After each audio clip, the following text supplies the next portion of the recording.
Inside the club, music is playing.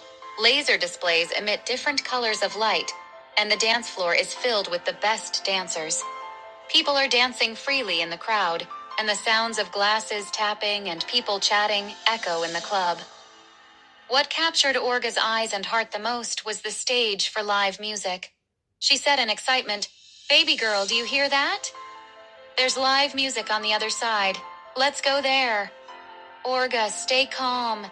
You're acting like a child on his first day of school.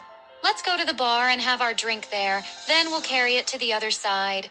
I am a regular here. I always burn the stage when I come." "Really? You never told me," Orga said as they ordered their drinks. "You know how stubborn you are. If I had told you, you'd have killed me a long time ago." "Red wine, please," she told the bartender.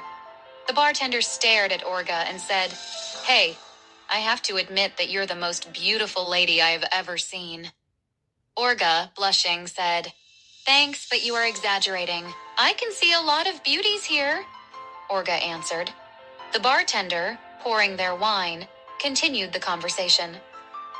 "Well, you're right, but they are not as gorgeous as you are. Do you even look at yourself in the mirror? Look at how you've attracted those men's attention." Maggie, who had been quiet, finally said, "Hey, handsome, you're making her shy. Come on, baby girl, let's go." By that time, Nick had entered the club with another young lady. He pointed at Orga and said, "You're going to befriend those two girls. It's for today. Here, use this money to buy a drink. Don't allow any man to touch her or buy her a drink, understand? You'll get the rest of the money when the job is done. Don't worry, as long as I am being paid," she said. On the rooftop, the couple entered the party, holding each other like lovebirds. Everyone present came closer to congratulate them, telling them how great they looked. But James was only thinking about Orga. He was wishing this party to end soon so that he could go to protect this girl himself. Winnie, who was busy talking to her friends, saw the couple entering and approached with a smile on her face. "Brother, you're here." She hugged him and turned to the woman by his side. "Jocelyn, you're so beautiful. Thank you for coming. I appreciate it.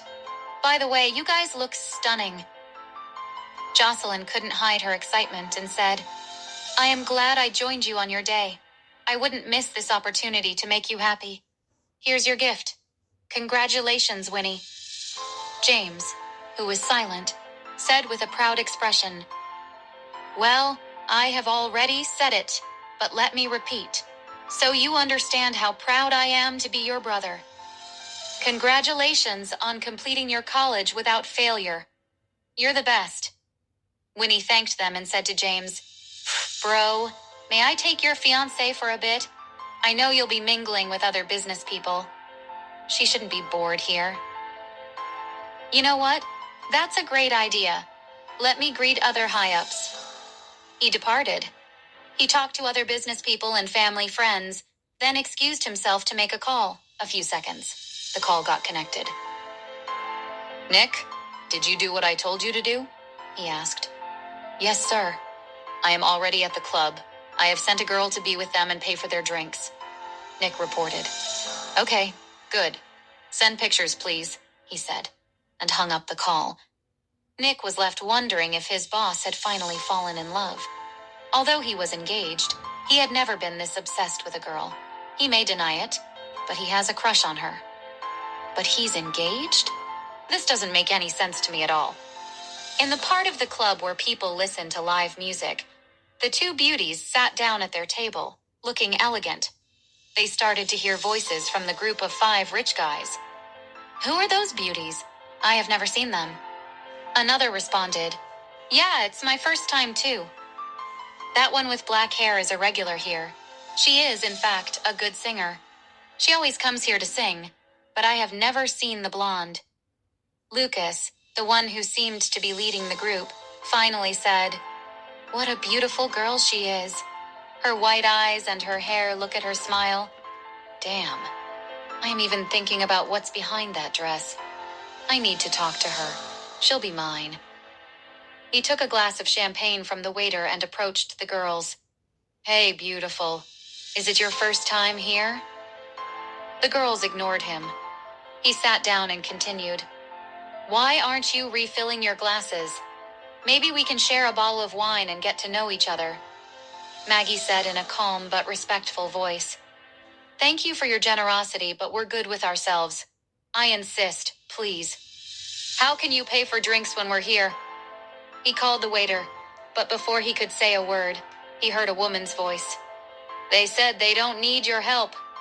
"What's wrong with you rich guys? Why do you always look down on girls? Do you think they came to drink without money?" "We don't need you here. Get lost," the girl said in a commanding voice. He looked at the new girl with fury and went back without saying another word. Without waiting for a response, she sat down and said, "Hey, I am Raula. You should have kicked his ass," she said. She was smiling. "I am Orga, and I am Maggie." They greeted each other, and then Maggie, smiling, continued. "To tell the truth, we don't have money. Him paying for the drinks was the plan. Now you've ruined everything. It's okay. Let's drink together. It's my treat, of course," she said. Nick was not far from there. He was busy taking their pictures. "Ladies and gentlemen, help me welcome Maggie to sing for us," said the MC. Maggie, with confidence, approached the stage, took the microphone, and said, "I am honored to stand here tonight, doing what I love the most.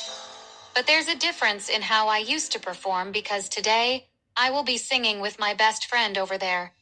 Please help me welcome her to the stage." The shy Orga stood up. The crowd gave applause, went to the stage, and took a microphone.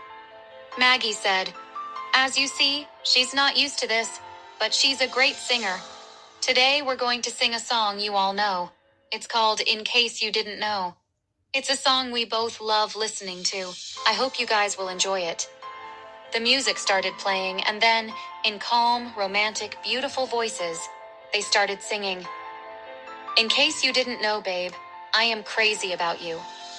I would be lying if I said that I could live this life without it, even though..." Wow. What angelic voices. People were enjoying the song. Some were crying because of the song. The whole club was left speechless. When they were done singing, a lot of people approached them, giving them tips about their wonderful performance. Then, a man in a suit, in his 50s, approached them and handed a card to Maggie.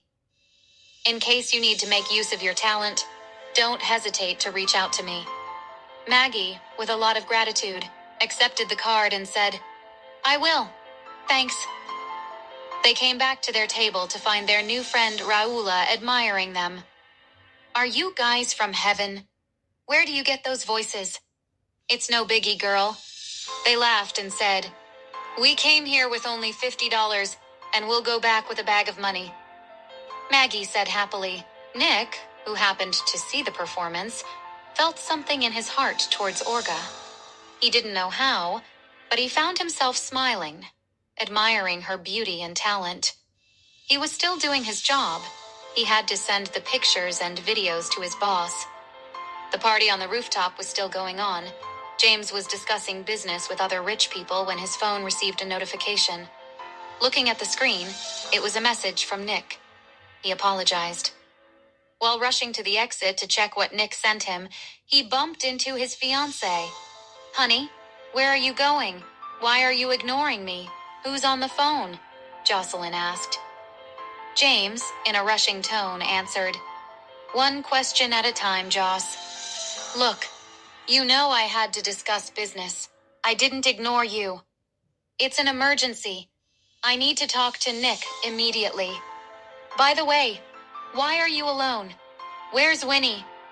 Before Jocelyn could respond, Winnie interrupted. "Jocelyn, I have been looking for you.